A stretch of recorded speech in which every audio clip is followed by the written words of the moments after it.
Buenos días. Buenos días, chef. ¿Cómo está? ¿Todo bien? ¿Todo bien usted? Qué bueno, qué bueno. Igual, todo bien, con sueño, pero bien.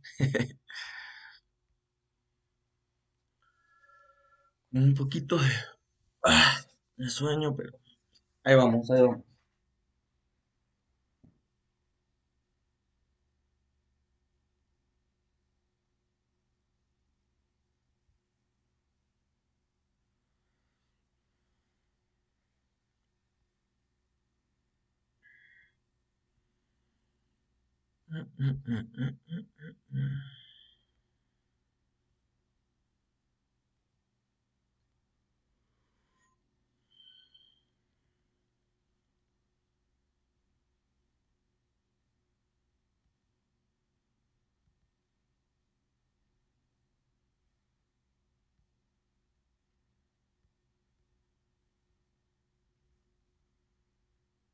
Listo, vamos a pasar lista.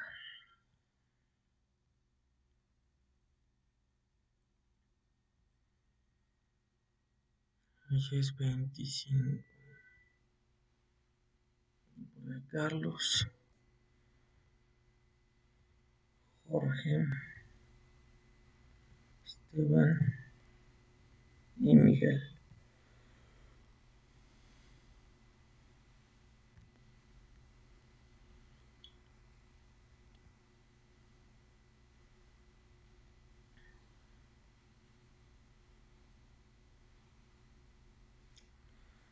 Falta Aranza. Bien.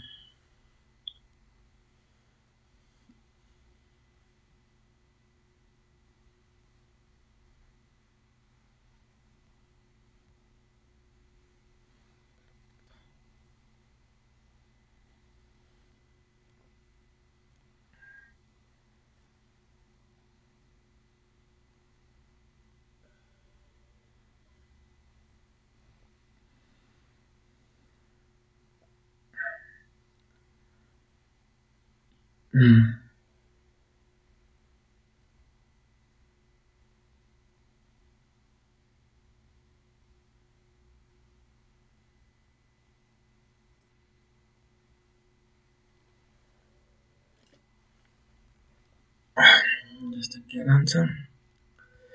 Sale, vamos a empezar.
Sale.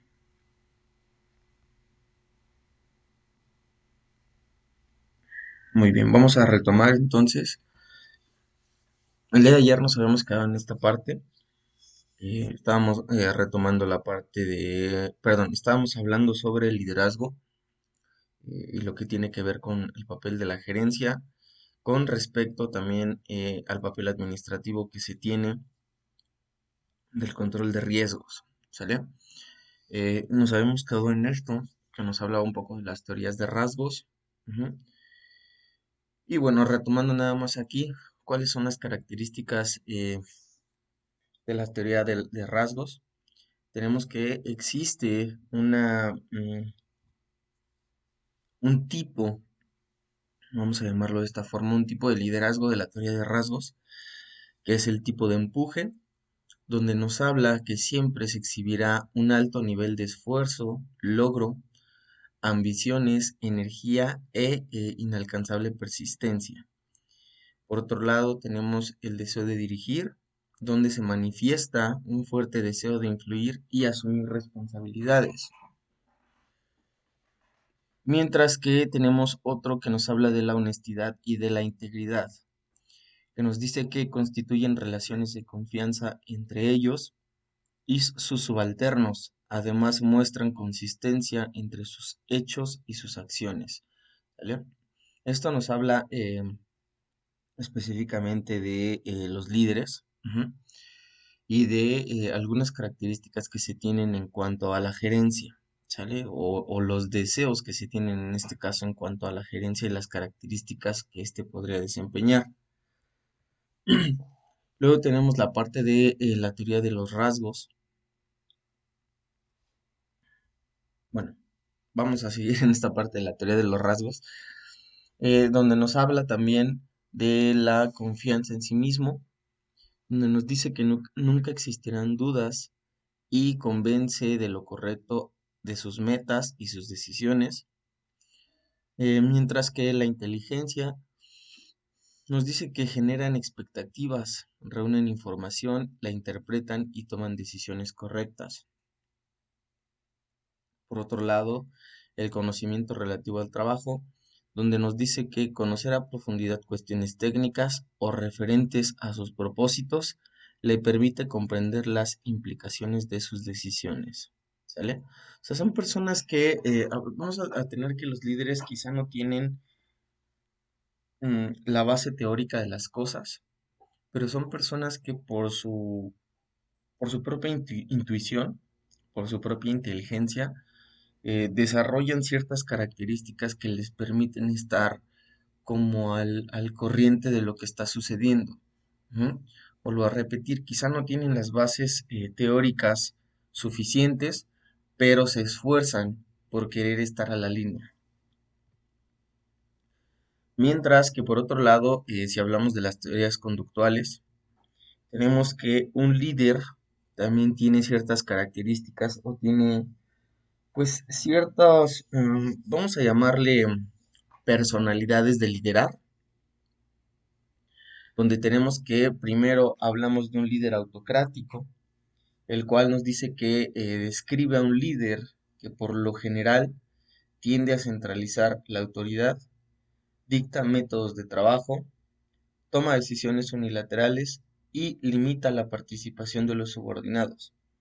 ¿Sale? Entonces vamos a tener que un líder autocrático normalmente es un líder em, que literal manda, ¿sale? Es un líder que es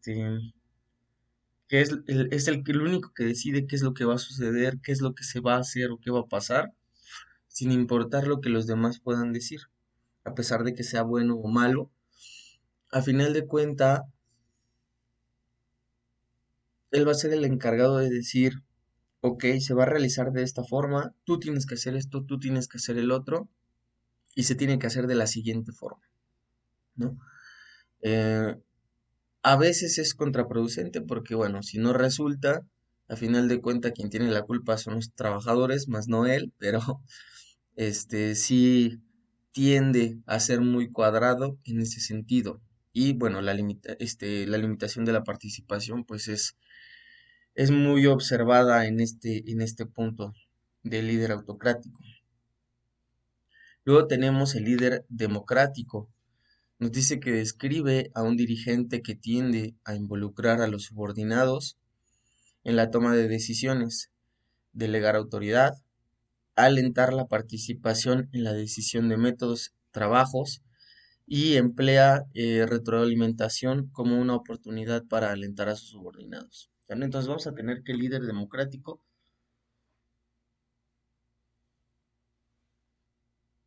va a ser aquel líder que va a tener las características o va a tener la característica de poder o saber escuchar al resto de los trabajadores. ¿Sale? Este líder como tal lo que va a hacer es que va a tomar en cuenta los puntos de vista, los distintos puntos de vista, las opciones, y también va a tener o va a llevar a cabo lo que ellos puedan decirle. Ujú. Es decir, que este líder democrático lo que busca de igual forma es involucrar a los trabajadores o hacer que los trabajadores se sientan involucrados con lo que hacen y dentro de la empresa, para que posteriormente se genere una retroalimentación y esta retroalimentación le permita estar más en contacto con los trabajadores o los subordinados y de esa forma tener mejorías, si es que así se requiere. Luego tenemos el dejar hacer, dejar pensar. Nos dice que generalmente se otorga al grupo libertad completa para tomar decisiones y completar el trabajo de la manera que mejor les plazca. Se les da libertad para conducirse por sus propios métodos, ¿sale? Entonces, en esta parte del dejar hacer, dejar pasar, digamos que el líder es demasiado permisible, o sea, a un grado donde en realidad, eh, pues les da toda la libertad de poder hacer casi lo que quieran en cuestiones de trabajo, claro está, tomar decisiones, este, complementar puntos importantes que se requieren para la ejecución ahora sí que la ejecución de algo que tenga que ver con su trabajo, ¿sale? Y de igual forma, digamos que deja que busquen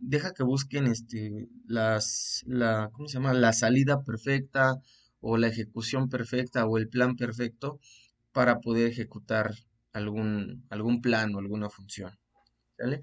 Esta parte de dejar ser, dejar pasar, a veces también suele ser un poco contraproducente, porque al final de cuentas no hay nadie quien los guíe. O sea, entonces ya no estamos hablando como tal de un líder, estamos hablando de alguien que los deja hacer lo que quiere, ¿sale? Entonces, así está bien que las personas o el personal del trabajo participen, pero pues tampoco a ese grado.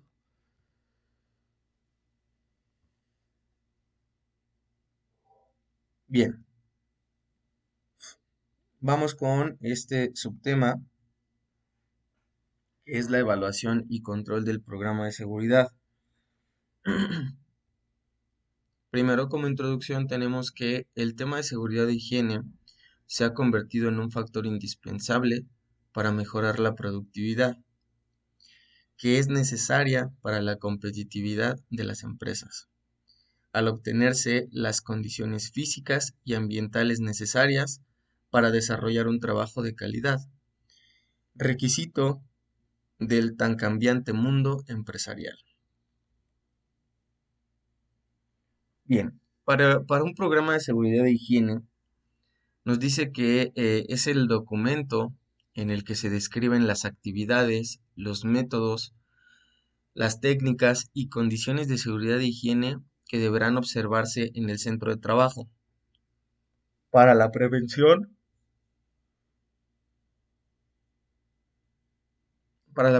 de accidentes y enfermedades de trabajo, mismo que contará en su caso con manuales de procedimientos específicos.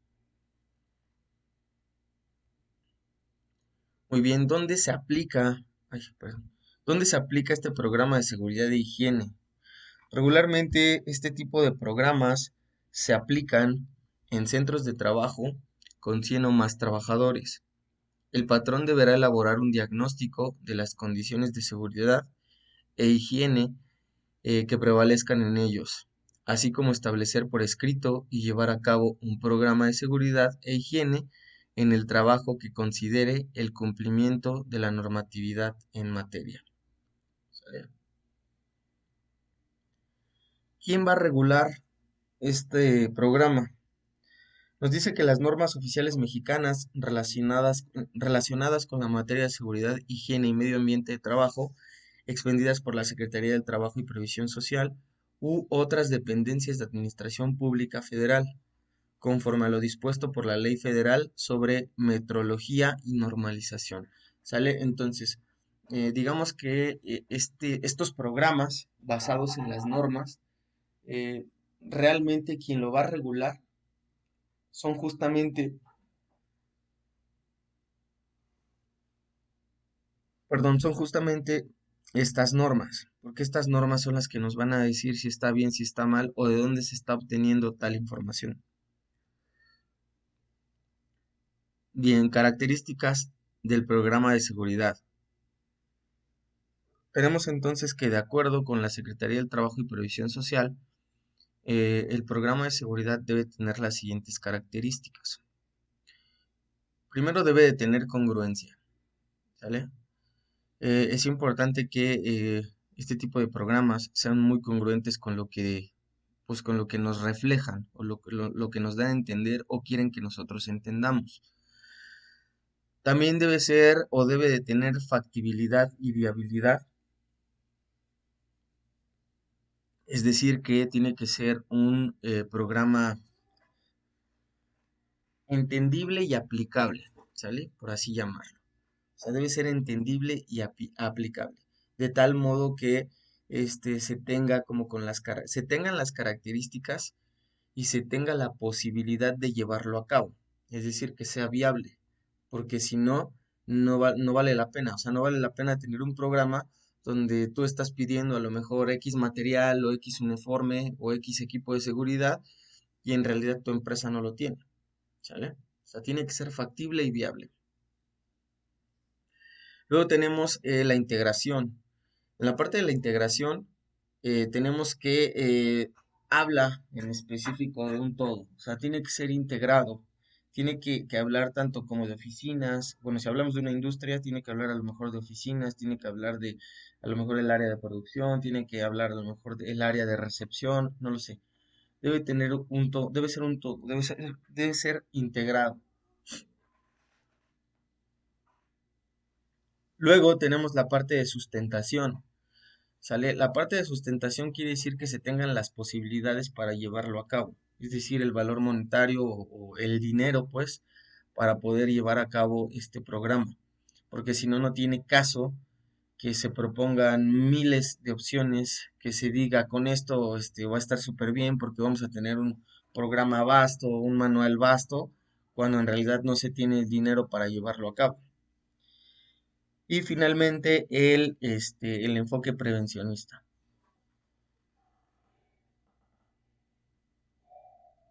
Ok, en esta parte del enfoque prevencionista, cuando hablamos del programa de seguridad, tiene que ver con las características que va a tener este programa y el mensaje que pretende dar ante los trabajadores, ¿no? O sea, ese mensaje como tal de prevención, de que es importante que se tenga cuidado al momento de la ejecución de algo, de alguna actividad.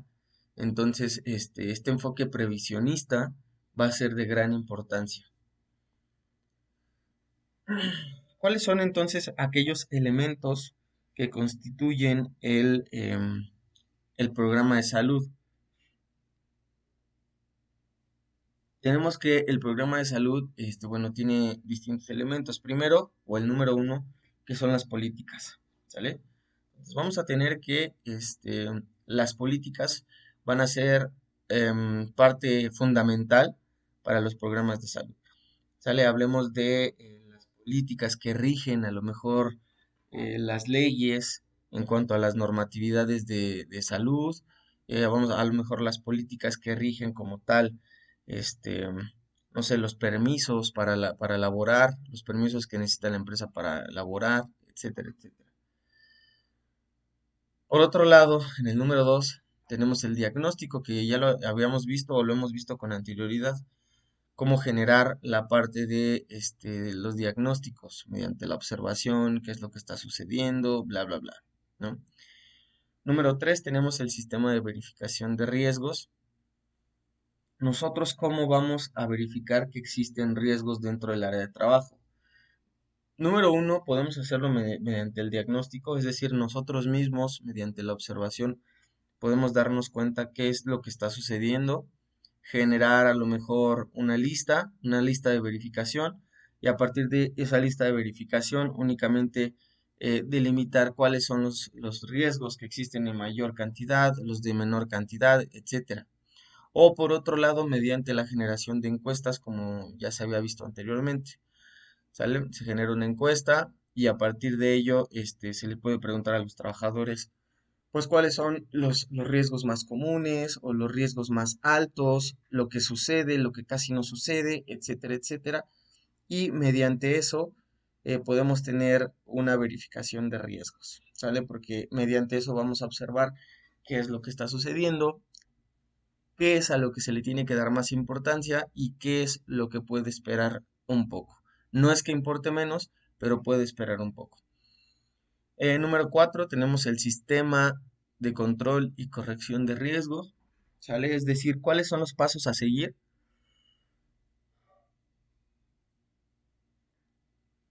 perdón, es decir, cuáles son los pasos a seguir para tener el control de la industria o en este caso de la empresa y qué es lo que vamos a hacer o qué es lo que se tiene que hacer para que exista una corrección en los riesgos.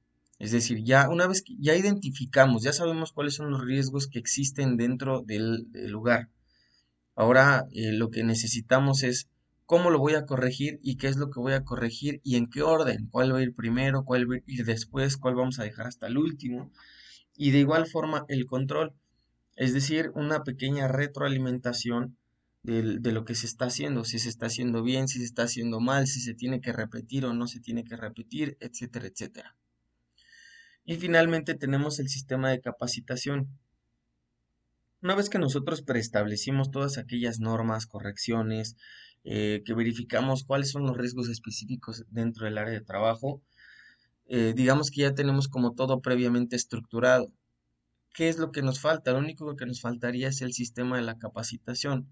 La capacitación es muy importante en la mayoría de las empresas. Cuando hablemos de empresas grandes, de todo tipo, hablemos a lo mejor de servicios, a lo mejor hablemos de, ay, no sé, de producción en línea, no lo sé, ¿sale? Lo importante es la capacitación. Ahora, ¿qué nos va a dar la capacitación?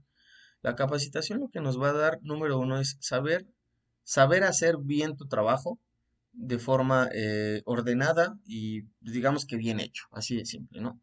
O sea, a final de cuentas es un saber hacerlo. Por otro lado, también la capacitación lo que te va a permitir es corregir o bueno, entender que existen riesgos de trabajo y que por tu seguridad tienes que llevar a cabo, no sé, tal actividad, ¿no? O tienes que ponerte tal cosa. Y no existen peros porque en realidad es lo único que te protege sobre esa actividad, ¿no? Entonces, esta parte de la capacitación, hasta cierto punto, es tratar de recordar al trabajador que tiene que hacer esto y que es importante que tome las medidas preventivas de seguridad. Luego tenemos aquí, ay, perdón, estoy moviendo mi brazo. Tenemos aquí algunas normas oficiales mexicanas sobre seguridad e higiene. ¿Sale? Tenemos la NOM 01 de la Secretaría del Trabajo y Previsión Social de 1999, que nos habla un poco de edificios locales, instalaciones y áreas en los centros de trabajo, así como las condiciones de seguridad.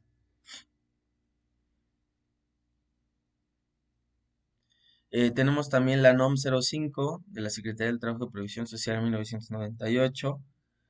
Nos dice que las condiciones de seguridad e higiene, bueno, nos habla sobre las condiciones de seguridad e higiene en los centros de trabajo para el manejo de transporte y almacenamiento de sustancias químicas y peligrosas. ¿Sale? Ok, voy a hacer una pausa ligeramente en esto y vamos a retomar un poquito la parte de las normas. Me gustaría bueno, ahondar un poquito en esto y déjenme checar primero la NOM 01. Mm,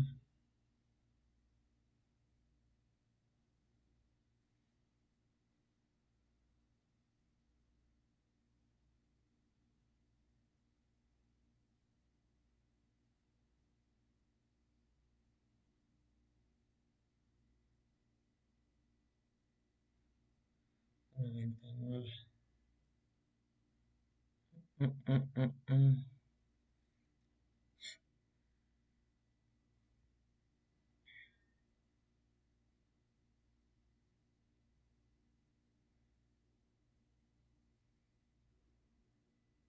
Mm, mm, mm, mm, mm, mm, mm, mm, mm.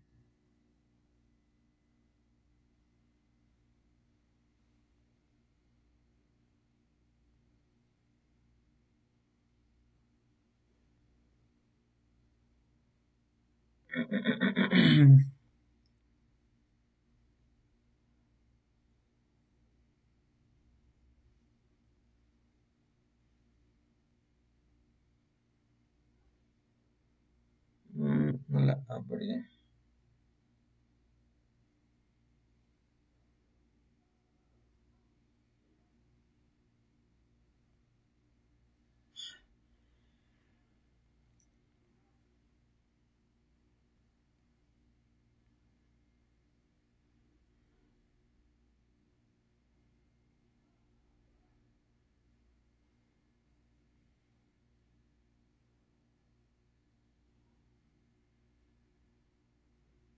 Ok, a ver, retomando esta parte que nos habla un poquito sobre las normas oficiales y hablando un poquito de la NOM 001 de la SCTPS de 1999, tenemos que el objetivo principal de esa norma es establecer las condiciones de seguridad e higiene que deben tener los edificios locales, instalaciones y áreas de centros de trabajo para su función,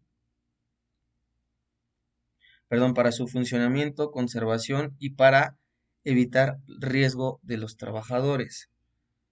¿Sale? Mm, mm, mm, mm.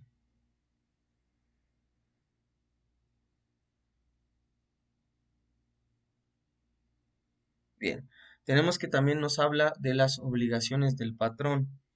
En este caso, cuando hablamos de obligaciones, nos dice que el patrón debe conservar en condición de funcionamiento seguro. Se deben realizar verificaciones oculares periódicas a las instalaciones y elementos estructurales. De igual forma, nos dice que se deben establecer lugares limpios, adecuados y seguros destinados al servicio de los trabajadores. De igual forma, el patrón debe facilitar lo siguiente.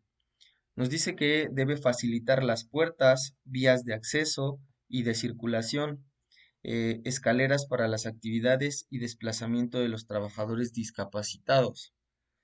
De igual forma, debe facilitar los pisos, las rampas, los puentes, plataformas elevadas adecuados que no se resbalen. Por otro lado, tenemos que los trabajadores también deben de tener obligaciones dentro de esta norma. Nos dice que una de las obligaciones es informar al patrón de las condiciones inseguras que detecten en los edificios de trabajo. Otra obligación es cooperar con la conservación de condiciones de funcionamiento seguro de los edificios y darles el uso correcto. Muy bien, por otro lado nos habla también de algunos requisitos de seguridad. Dentro de esos requisitos de seguridad, primero se tienen que tomar en cuenta requisitos sobre la instalación o sobre las instalaciones. Primero, nos dice que las instalaciones se deben conservar o deben ser áreas limpias y dar un mantenimiento correctivo y preventivo. Es decir, no dejar que se ensucien hasta que de plano estén horribles o que no se desgasten hasta que de plano ya no sirvan. Luego tenemos que también nos dice que las áreas de producción, mantenimiento, circulación de personas y vehículos, zonas de riesgo, etcétera, deben delimitarse mediante barandales, franjas o estructuras. ¿Sale? Entonces, todas estas áreas, en lo particular, deben de estar bien delimitadas. ¿Sale? Ya sea por lo que se menciona, perdón, por barandales, franjas o estructuras. Y finalmente, en cuanto a la instalación, nos dice que deben asegurar su resistencia a fallas estructurales. Es decir, no nada más pongo una instalación por ponerla, sino debe de tener como un objetivo específico.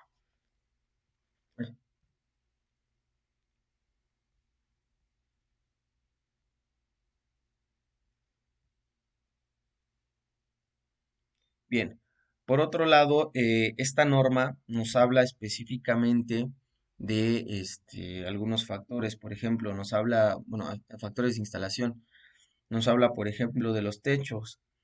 nos dice que deben de ser de materiales que protejan las condiciones ambientales externas e impermeables.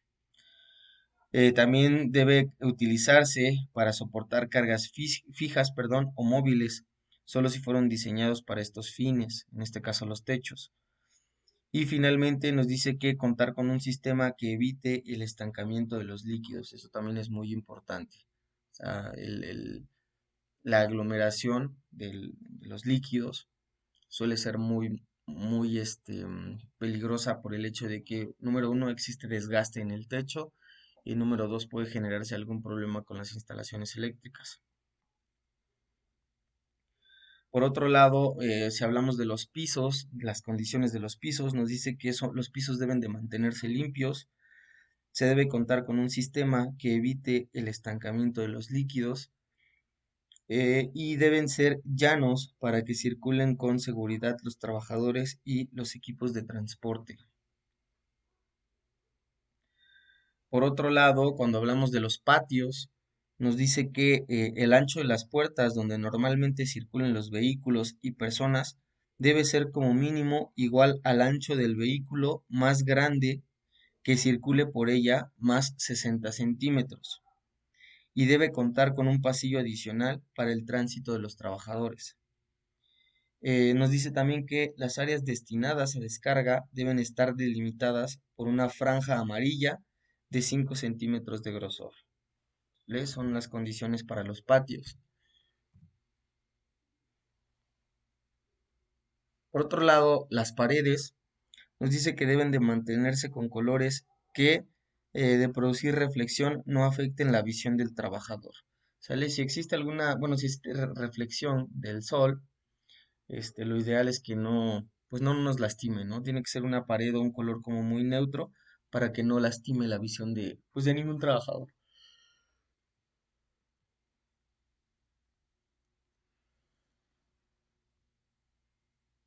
Bien, por otro lado, también nos habla esta norma sobre requisitos de seguridad de escaleras y de rampas. En cuanto a las escaleras, nos dice que se debe de tener un ancho constante de al menos 56 centímetros, con variaciones de hasta 3 centímetros en cada tramo. Nos dice que cuando se tenga descanso, el largo, cuando se tenga descanso, el largo de estos debe ser cuando menos de 90 centímetros y tener el mismo ancho que las escaleras. Y que cada tramo de la escalera, todas las huellas deben tener el mismo ancho y todos los parlantes de la misma altura, con una variación de no más de 1 centímetro. ¿Sale? En cuanto a las rampas, nos dice que deben tener un ancho suficiente para ascender y descender sin que se presenten obstrucciones en el tránsito de los trabajadores. O sea, sale eso en cuanto a las rampas. Mientras que las unidades de verificación nos dice que podrán verificar el cumplimiento de esta norma, para lo cual deben contar con los procedimientos para realizar la revisión. La vigencia del dictamen emitido por las unidades de verificación será de 5 años, a menos que las áreas de trabajo se modifiquen.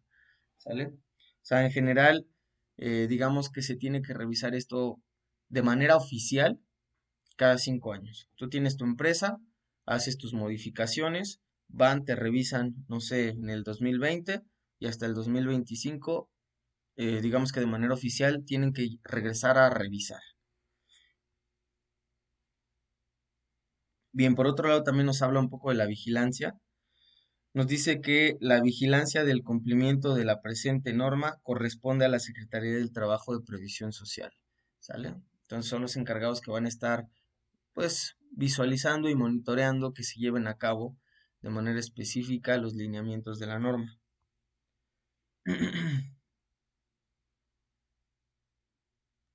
¿Sale? Eso es en general de lo que nos habla la norma 001. ¿Sale? Entonces, bien. Mientras que la norma 005, vamos a ver esa de qué trata. Mm,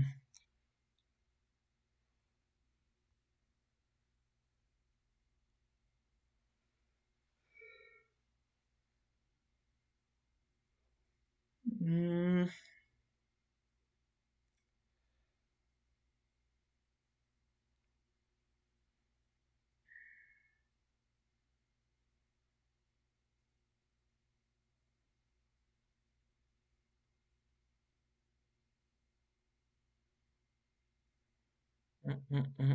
no, hombre.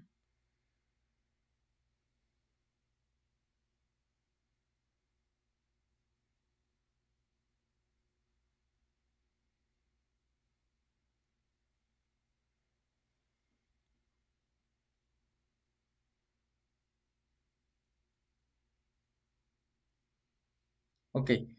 Esta norma, la norma 005, nos habla sobre las condiciones de seguridad e higiene en los centros de trabajo para el manejo, transporte y almacenamiento de sustancias químicas peligrosas. ¿Sale? Nos dice que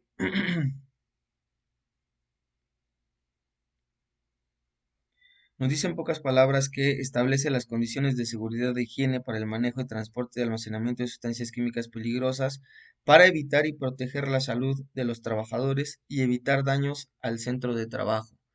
¿Sale? O sea, como tal, nos va a hablar de que, bueno, nos va a hablar de las condiciones de seguridad e higiene para el manejo de sustancias químicas, pero al mismo tiempo para bueno, para la protección del trabajador y al mismo tiempo para la protección del centro de trabajo. Nos dice que esta norma se rige en todo el territorio nacional y aplica en todos los centros de trabajo donde se manejen, transporten o almacenen sustancias químicas peligrosas. Mm, mm, mm, mm, mm. Nos dice que como en normas, como en algunas otras normas, existe por lo regular un punto de interés o, dependiendo del tema de estudio, hasta se puede hablar de varios puntos vitales que le dan importancia a esta norma. En este caso, la información relevante, eh, eh, eh, eh, eh, en este caso, la información relevante se puede encontrar en esta norma aplicable a los centros de trabajo. Bien, nos habla entonces de que las hojas de datos de seguridad de todas las sustancias químicas se manejen, transporten o almacenen en un centro de trabajo. ¿Sale? Entonces nos habla de la hoja de seguridad de cada uno de los elementos químicos o de las sustancias químicas que se puedan manejar. También habla de los procedimientos de limpieza y de orden. Habla de las cantidades máximas de sustancias que se pueden tener en un área de producción, las bases de estudio para realizar los riesgos en potencia, el tipo de equipo de protección personal y específico según el riesgo. También nos habla del procedimiento de limpieza, desinfección o neutralización de las ropas y equipo de protección que pudiera contaminarse con sustancias químicas peligrosas. De igual forma, habla sobre la prohibición de ingerir alimentos y bebidas en las áreas de trabajo, habla sobre el plan de emergencia en el centro de trabajo y que debe contener lo siguiente.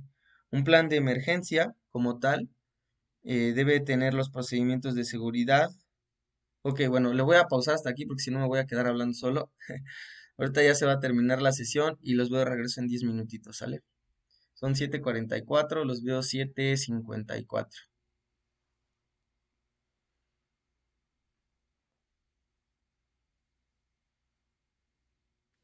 Sí, chef. Sale, ahorita los veo de regreso.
Sale, vamos a retomar donde nos habíamos quedado.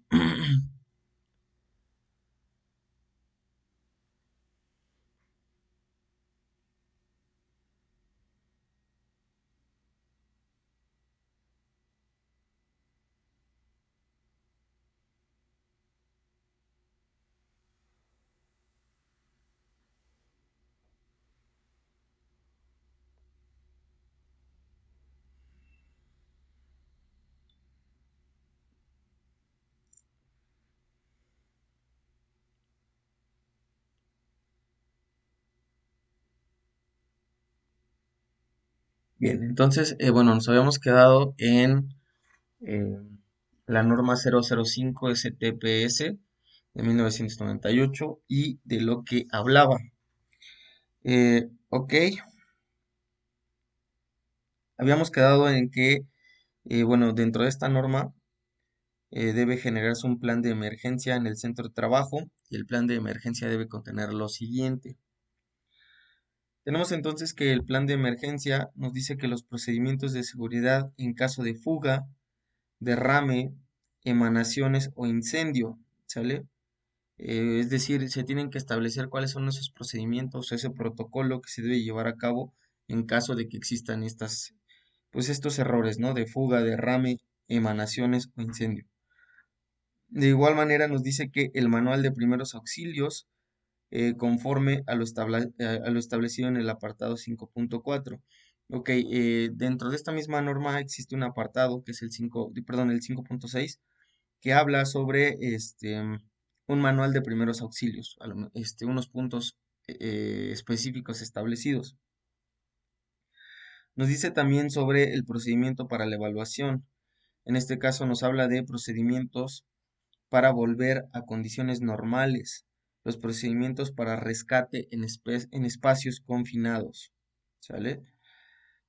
Por otro lado, eh, aparte de lo del plan de emergencia, nos habla también la norma sobre la prohibición de fumar y utilizar flama abierta en áreas donde represente un riesgo. También nos dice que los procedimientos seguros para realizar actividades peligrosas y trabajos en espacios confinados. Por otro lado, en el apartado número 7 de esa norma, nos dice que se encuentran los requisitos administrativos. En el apartado 9 nos habla de los requisitos generales. Nos habla también o nos dice que conforme avance la norma, se pueden encontrar requisitos más específicos. En este caso, 10 puntos que nos va a hablar sobre las sustancias inflamables o combustibles. En el punto 11 habla sobre las sustancias explosivas. En el punto 12 habla sobre las sustancias corrosivas, irritantes o tóxicas. Eh, y para finalizar, ¿cómo se llama? También habla sobre las obligaciones del patrón y de los trabajadores en, bueno, en función, por así llamarlo, ¿sale? Esto es como a grandes rasgos, ¿sale? De lo que habla un poquito la parte de la norma 001 y 005, 1999 y 1998 respectivamente. Ujú, ok. Luego tenemos, o la pregunta es, ¿qué son las OSHA? ¿Sale? Nos dice que las siglas OSHA significa Occupational Safety and Health Administration, que quiere decir Administración de Seguridad y Salud Ocupacional, que es una agencia que forma parte del Departamento del Trabajo de los Estados Unidos. Las normas JOSAS de 18.000.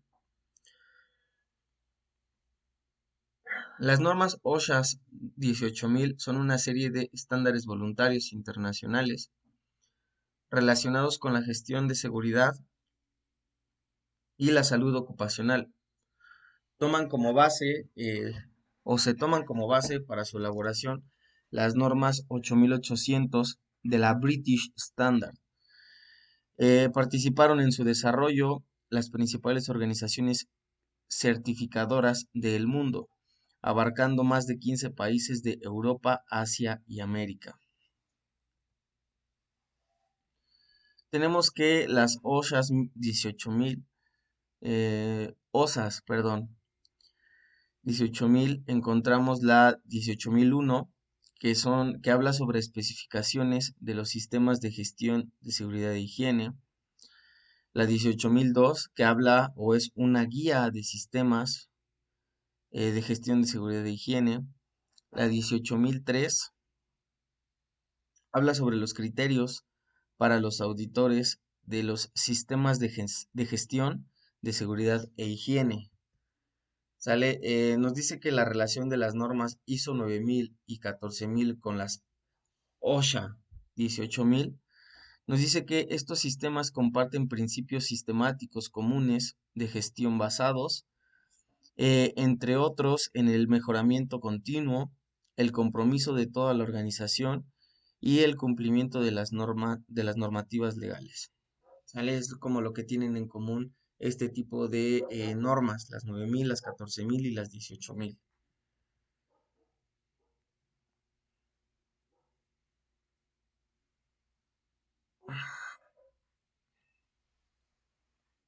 Ok, aquí tenemos, digamos que una comparación. Ujú. Por ejemplo, en el concepto de las OSHAs 18001 y el concepto de las ISO 14001, 90. Como primer punto nos habla del ámbito, como segundo punto las 18001 hablan sobre publicaciones de referencia, las 14001 habla sobre las normas de referencia. Las 18001 en el punto 3 nos habla de los términos y las definiciones, mientras que las 14001 nos habla sobre definiciones. En el punto 4, en las 18001, tenemos algunos elementos del sistema de gestión, y por el otro lado, en las 14001, tenemos requisitos del sistema de gestión medioambiental. En el número 4.1 de las 18001 nos habla sobre los requisitos generales, mientras que del otro lado, en las 14001 nos habla de requisitos generales. En el 4.2, en las 18001 nos habla de políticas, en este caso de las OHS, y en el 14001 también nos habla de políticas medioambientales. En el 4.3, en las 18001 nos habla sobre la planificación y en las 14001 también nos habla sobre la planificación. Por otro lado, en el 4.3, ¿sale? En este caso que nos habla, cuando hablamos de las 18001, nos habla sobre la planificación para la identificación de riesgos, evaluación y control de peligros. Y del otro lado, en las 14001, nos habla sobre aspectos ambientales. En ese mismo 4.3.2, en las 18001, nos habla de requisitos legales y otros requisitos, mientras que en las 14001 nos habla de requisitos legales y otros requisitos. Posteriormente, en el 4.3.3 habla de objetivos en la 18001, mientras que en la 14001 igualmente habla de objetivos. En el 4.3.4 de las 18001 nos habla sobre programas de gestión de las OHIS, perdón, y en las 14001 nos habla de programas de gestión medioambiental. En el 4.4 nos habla sobre la implantación y funcionamiento, eso en base a las 18000, y en el caso de las 14001 nos habla sobre implantación y funcionamiento. En el 4.4.1 nos habla sobre estructura y responsabilidades en las 18001, mientras que en las 14001 nos habla de estructuras y responsabilidades. Y finalmente, cuando hablamos del 4.4.2, establecidas en las 18000, nos dice que es la formación, concienciación y competencia, mientras que en las 14001 nos habla sobre formación, concienciación y competencia de igual forma. ¿Sale? Entonces vamos a tener que Eh, la similitud que existe, ajá, en este tipo de normatividades, tanto en las OSHAs como en las ISO 14000, en algunas tienden a ser similares, desde los temas hasta a lo mejor el contenido. Bien, por otro lado tenemos otro subtema que nos habla sobre el control total de las pérdidas, ¿sale?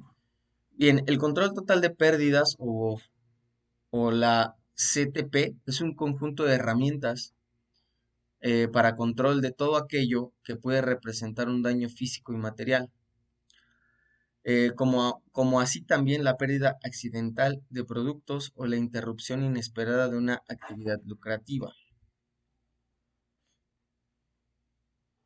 El estudio de proporción de los accidentes se lleva a cabo de la siguiente forma.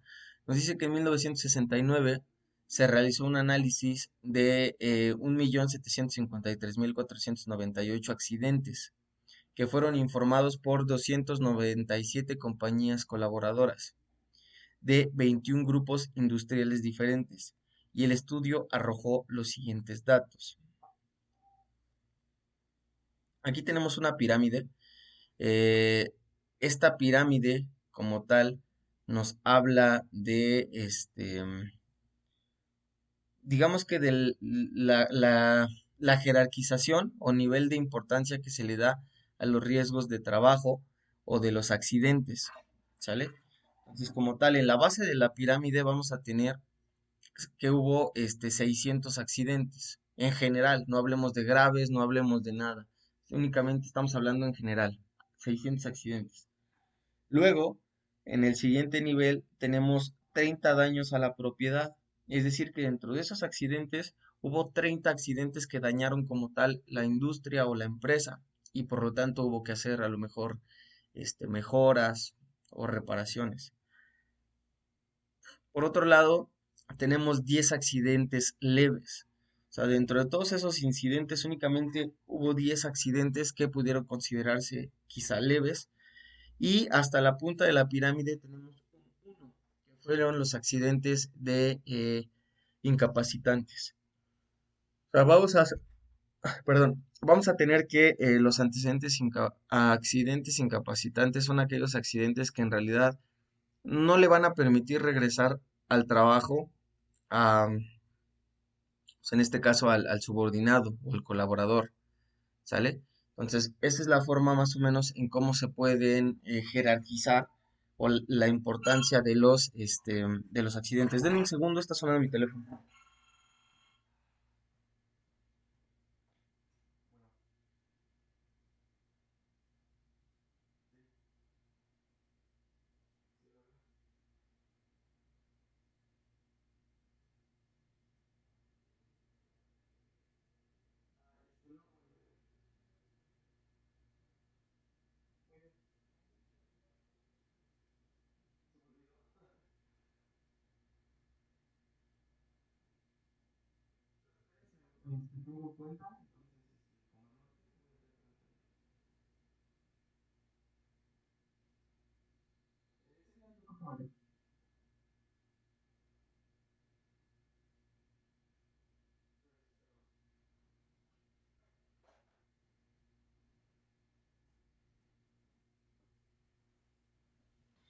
Muy bien, perdón, ya regresé.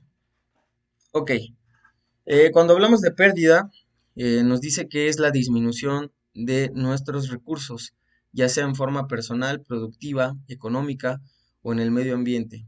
Esta fuga de recursos en algunos casos es de forma irreversible e irrecuperable, ¿sale? Entonces ahí vamos a tener cuatro tipos de pérdidas, ¿sale? En este caso vamos a empezar de izquierda a derecha.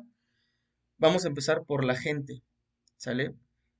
Eh, Vamos a tener que la gente es uno de los factores primordiales que van a existir dentro de la empresa. Vamos a resumirlo de esta, ¿cómo se llama? Ah, Vamos a resumir esto de otra forma. Vamos a hablar sobre la parte capitalista. O sea, si lo vemos desde el punto de vista capitalista, recordemos que las bases del capital es tierra, capital y trabajo. Ujú. Y obviamente en la parte del trabajo entra toda la parte del personal. Esas tres vertientes son las vertientes básicas para que pueda existir el capitalismo o como tal se pueda llevar a cabo una función capitalista. Si no, de otra forma, no funcionaría. Ujú. Entonces, en este caso se le da importancia a todas estas vertientes y dentro de la vertiente del trabajo encontramos la mano de obra o la gente. La gente es uno de los factores primordiales que nosotros vamos a encontrar dentro de todo esto o en este caso para que funcione la empresa. ¿Cómo podemos perder a la gente? En este caso puede ser mediante lesiones graves o mediante algún golpe que genere como tal la pérdida o el deceso del trabajador. Eh, por otro lado tenemos el equipo, sale el equipo de trabajo. En este caso nos habla sobre el daño a la propiedad, es decir, no sé, supongamos que a lo mejor nosotros trabajamos, se me ocurre en un restaurante, ¿no? Trabajamos en un restaurante. Entonces, ¿qué es lo que pasa? A lo mejor existe un incendio o a lo mejor existe un temblor, un terremoto. ¿Qué es lo que pasa? Que pues simplemente las instalaciones se echan a perder, las instalaciones dejan de funcionar de manera correcta y entonces por lo tanto se genera un daño a la propiedad y puede generar pérdida, ¿sale? Posteriormente tenemos los materiales. En este caso de los materiales podemos hablar, si hablamos desde el punto de vista igual de una cocina, podemos hablar a lo mejor de una cámara de refrigeración, podemos hablar de a lo mejor de una vitrina fría, a lo mejor podemos hablar de, se me ocurre, no sé, una amasadora, eh, una marmita, etcétera, etcétera, etcétera, ¿sale? O sea, y todo esto se puede echar a perder, mediante algún descuido. O sea, a lo mejor el mal uso, el mal manejo, que se les caiga, no lo sé. O sea, todo ese tipo de cosas, o no sé, descargas eléctricas, cortes en la energía eléctrica, todo ese tipo de cosas puede generar igual pérdidas en materiales del lugar. Y finalmente tenemos el ambiente. ¿Sale? Aquí hay dos vertientes importantes. Una, dañar el ambiente de forma directa o dañar el ambiente, pues digamos que también como de forma directa, pero no con el afán de querer hacerlo, ¿me explico? ¿A qué me refiero con esto? No es lo mismo que tú te dediques a la tala ilegal de árboles, ajá, no es lo mismo a que a lo mejor tú te dediques a lo mejor a producir telas. Ujú. Entonces, ¿qué es lo que pasa? Tú de manera deliberada, cuando estás cortando árboles, le estás haciendo daño de manera directa al medio ambiente. ¿Por qué? Porque tú estás cortando los árboles. O sea, esa es tu actividad, cortar árboles. Pero de manera indirecta, a lo mejor si tú te dedicas a hacer telas, tú puedes decir, ok, yo me dedico a hacer telas y son telas a lo mejor, no se me ocurre, que cuidan el ambiente, ¿sale? ¿Por qué? Porque a lo mejor los materiales que utilizamos, no son directamente de las plantas, etcétera, etcétera, ¿no? Pero ¿qué crees? Que cuando se está generando, cuando se está manufacturando el hilo para la tela, pues obviamente, está saliendo humo, las fábricas están trabajando a todo lo que da y por lo tanto estamos generando, pues vapor caliente, ¿no? Lo cual se va directamente a la capa de ozono, etcétera, etcétera, etcétera, ¿sale? Entonces eso también es importante, o sea, sí podemos dañar el medio ambiente de manera, pues muy directa e intencional, o algunas veces no es intencional, pero sí lo dañamos de manera directa. Nos dice que entonces aquí al final que la gravedad puede resultar leve, grave, seria o mayor o catastrófica, según sea el caso. Tenemos entonces los objetivos de control de pérdidas. Nos dice que el control total de pérdidas tiene los siguientes objetivos. Número uno, se tiene que identificar.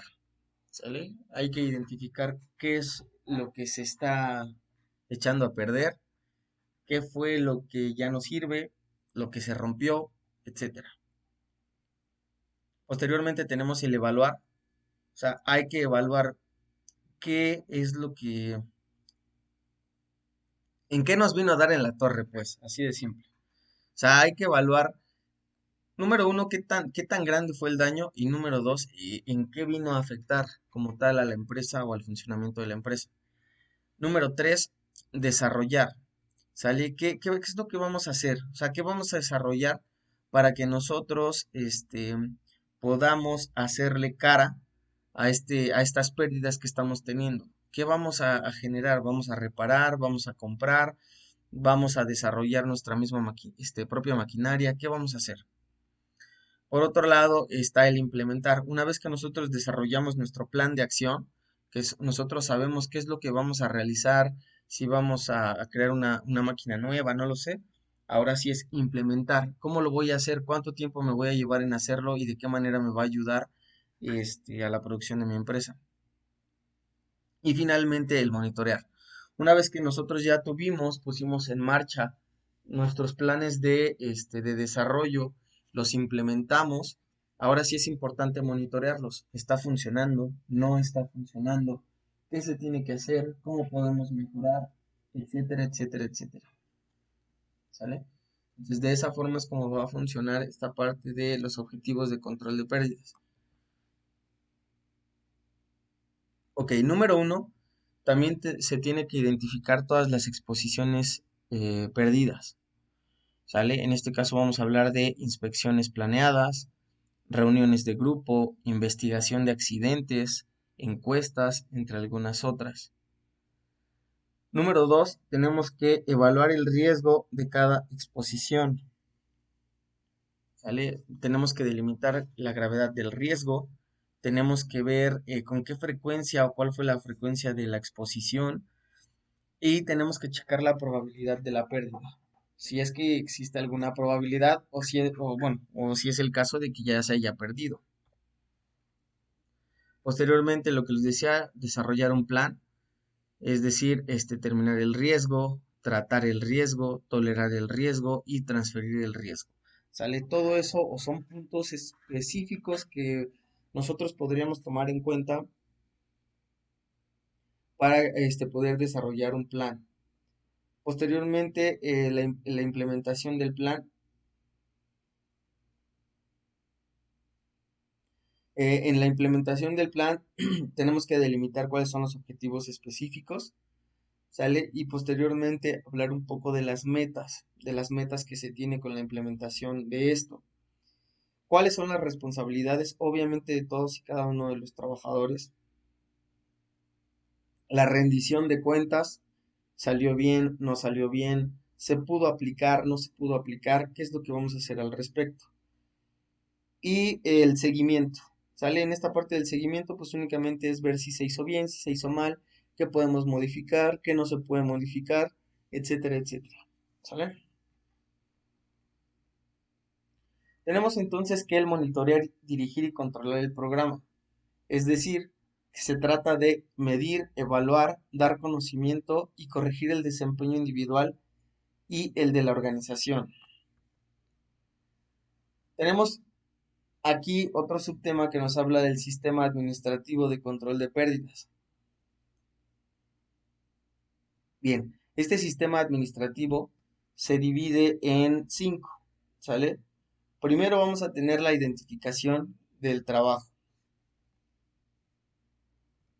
¿sale? Primero vamos a tener la parte de la identificación del trabajo, ¿sale? Debemos identificar o saber identificar qué tipo de trabajo es el que estoy llevando a cabo, ¿sale? ¿Cuáles son las funciones específicas? Y a partir de ello, nosotros tomar en cuenta todas estas características. Número 2, tenemos los estándares de desempeño. Estos estándares de desempeño nos van a decir qué tan efectivos o qué tan eficaces son nuestros trabajadores o los trabajadores que se encuentran en la planta o en la empresa. Número 3 nos habla de la medición de los estándares. ¿Sale? Vamos a hablar aquí de estándares de calidad, a lo mejor estándares de producción, no sé, de varias cosas. Y obviamente todos estos estándares son distintos, según los días, según las épocas, según muchas cosas. Ujú. Pero también se tiene que aprender a medir estos estándares. Número 4 tenemos la evaluación, ¿sale? Debemos aprender a evaluar todas estas características dentro de la empresa. Y finalmente las correcciones y la motivación, ¿sale? ¿Cuáles son los principios fundamentales de todo esto? ¿Sale? Dentro de estos principios fundamentales encontramos primero el principio de reacción al cambio. Nos dice que la gente acepta cambios más fácilmente cuando son presentados en cantidades pequeñas.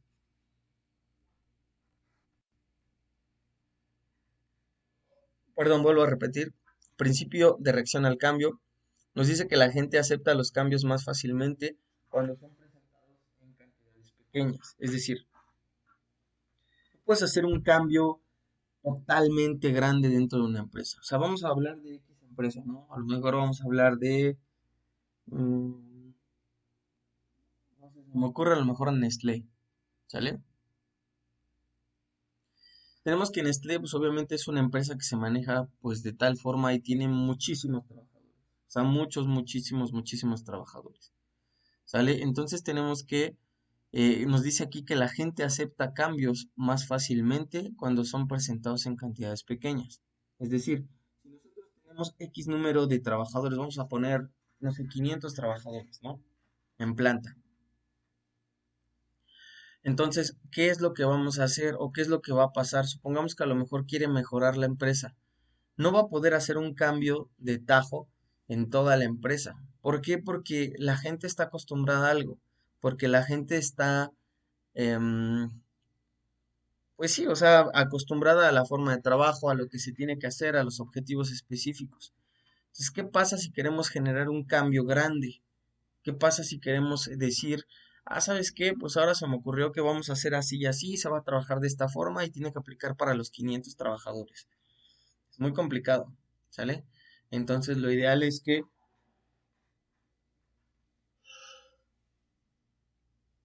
perdón, lo ideal es que estos cambios sean de manera pues paulatina, sean cambios pequeños que vayan apoyando o que se vayan viendo los resultados específicos. Es decir, a lo mejor por departamentos, es a lo mejor un factor disponible. En el número 2 tenemos el principio del refuerzo de la conducta. Nos dice que la conducta con efectos negativos tiende a disminuir o a acabarse. ¿Sale? Entonces, esta parte de reforzar la conducta también nos habla, por ejemplo, de la parte de la identificación con la empresa. ¿Sale? Eh, dejen abro mi cortina porque...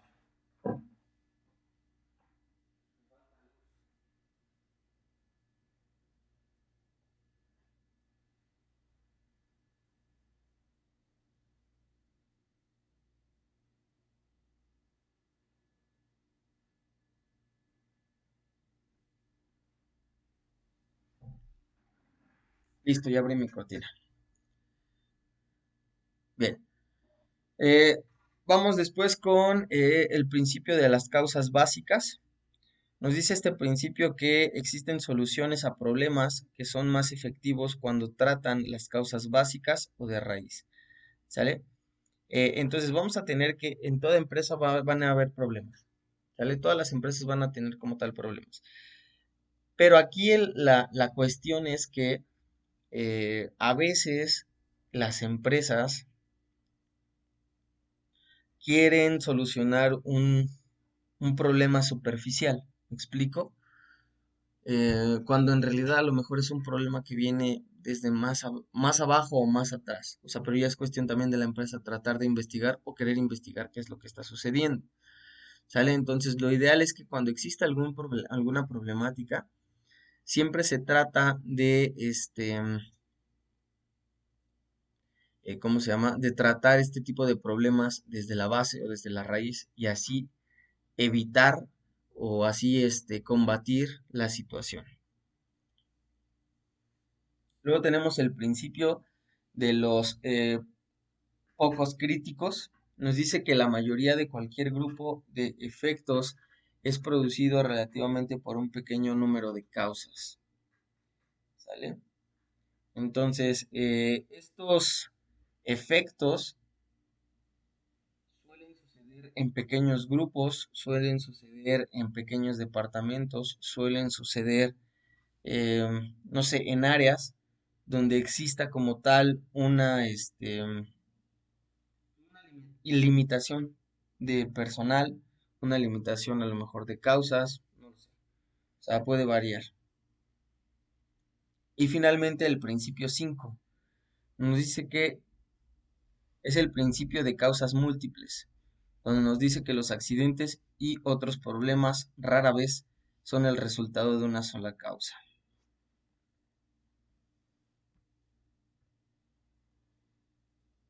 Primero, si hablamos de sobre la identificación del trabajo a realizar, tenemos que en esta etapa se especifican los elementos y actividades del programa para lograr resultados esperados. Tenemos entonces que el trabajo administrativo necesario para obtener éxito en el control de pérdidas es lo siguiente. ¿Sale? Tenemos el liderazgo y administración, entretenimiento, administración, inspecciones planeadas y análisis de tareas críticas. También tenemos la investigación de accidentes, observación de tareas, preparación, emergencias, reglas de organización. Tenemos el análisis de los accidentes, el entretenimiento para trabajadores, los equipos con protección P, servicios de salud, evaluación del programa, controles de ingeniería, comunicaciones personales, comunicación entre grupos, la promoción general, la contracción y colocación, el control de adquisiciones y la seguridad fuera del trabajo. ¿Sale? Son como factores específicos que se deben de tomar en cuenta para obtener el éxito en el control de pérdidas. Por otro lado, aquí hablamos sobre los estándares de desempeño, específicamente de algunas normas. Nos dice que se establecen los estándares o normas de ejecución, en este caso los llamados criterios por medio de los cuales se evalúan los métodos los métodos y resultados. Tenemos que los estándares son adecuados cuando identifican lo siguiente. Primero, tienen que identificar qué trabajo de administración hay que hacer. Luego, quién lo debe hacer. Luego, cuándo se hará y con qué frecuencia. ¿Sale? Esto nos va a dictar algunos estándares de desempeño en cuanto a la ejecución de las normas dentro del área de trabajo. Ahora, ¿cuál es la medición? Nos dice que el corazón del control de pérdidas perdón, el corazón del control de pérdidas es la medición del desempeño en términos objetivos y cuantificables. Se tiene que responder a la siguiente pregunta. ¿Qué tan bien estamos realizando el trabajo necesario para administrar el control de pérdidas? Luego tenemos aquí la evaluación, ¿sale? En la evaluación nos dice que consiste simplemente en evaluar el grado de cumplimiento con los estándares de desempeño, ¿sale? En la 5 nos habla de correcciones y motivación. Nos dice que se regulan y mejoran los métodos y resultados estimulando el desempeño deseado y corrigiendo la forma constructiva. Nos dice que el empeño subestándar, el desempeño subestándar. Bien, ¿de qué forma o cómo puedo implementar el programa de control de pérdidas? Primero el diagnóstico, después los objetivos y después como tal el programa. Es decir, que lo que puedo hacer es qué hacer, qué es lo que tengo que hacer, quién lo debe de hacer y cuánto tiempo se tiene que hacer. En este caso, ¿cuándo se va a hacer? ¿sale? Hay que establecer todas esas cuestiones para nosotros poder implementar un programa de control de pérdidas.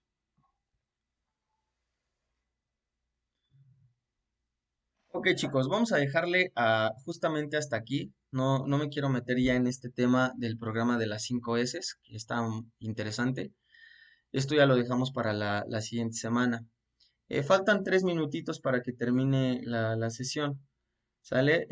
Ahorita, bueno, si quieren hacer algunas cosas, preparar sus cosas para panadería, váyanlas acomodando. Y pues bueno, dejamos a que termine ahorita esta sesión y nos volvemos a conectar a las 8:40, ¿vale? Va pues, chef. Órale, pues. Entonces ahorita los veo. No se desconecten, quédense hasta que se termine la sesión y se vuelvan a conectar 8:40.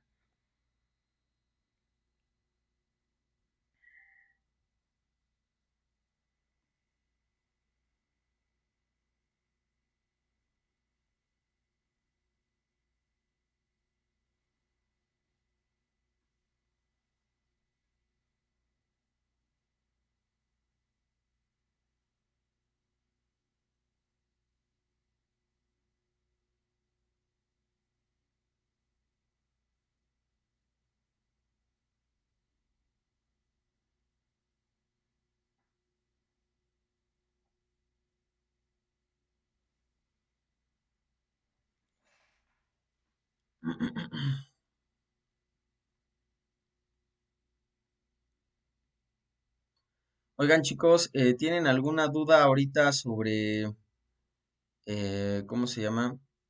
Para lo de la receta de ahorita,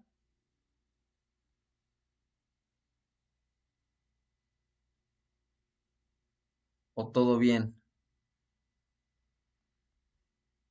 Si encontraron lo que les pedí, ya nada más para finalizar ahorita y empezar ahorita con panadería. Si encontraron, por ejemplo, en el caso de las conchas, ¿sí encontraron la harina de fuerza o no la encontraron?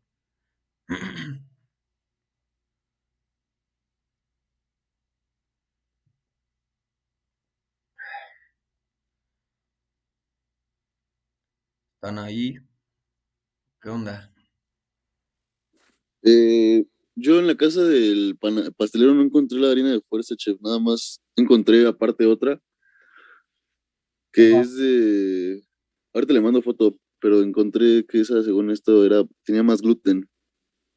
Ey, ¿en cuánto te la vendieron esa? Era 1 kilo y me costó 26. No, no estuvo mal, no estuvo mal.